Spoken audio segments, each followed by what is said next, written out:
The U.S. Postal Service is failing to deliver on the STOP Act to prevent the illegal flow of dangerous drugs like fentanyl through the mail. The law requires the Postal Service to track international packages coming into the U.S. through the mail, just like UPS or FedEx do. In a KELOLAND News investigation, Angela Kennecke looks into how the post office is failing to meet deadlines and what Congress is doing about it. Fentanyl is a deadly synthetic opioid. All it takes is what's equivalent to about 4 grains of salt to kill someone. This year so far, fentanyl is blamed for 3 out of the 10 overdose deaths in Minnehaha County. The drug is commonly shipped through the mail, sometimes hidden in sugar packets from China. The STOP Act was supposed to stop the problem from happening by tracking all the packages coming in from China to the U.S.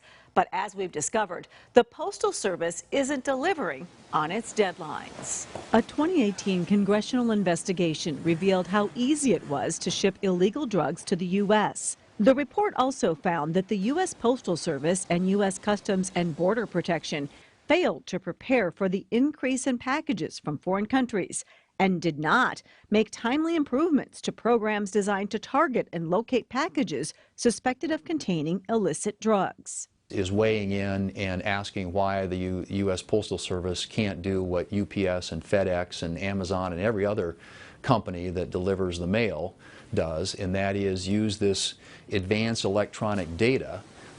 Think of it in terms of sort of a barcode, the barcode that you see on a lot of those packages, to determine both who sent it and who is receiving it and whether or not it might be coming from somebody who is involved with drug trafficking. Congress gave the Postal Service 2 months to get its monitoring of foreign packages up to speed. By the end of 2018, the Postal Service was required by law to track at least 70% of international mail and 100% of shipments coming from China. They only monitored about 70-some%. We're making progress, but there's a long way to go. We just don't have time to waste here.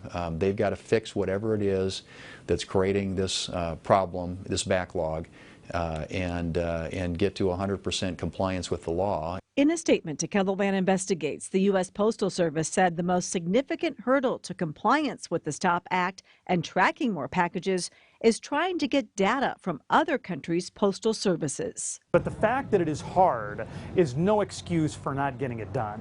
This is one clear way that we can shut down the supply. This spring, China promised to regulate all fentanyl being manufactured in its country.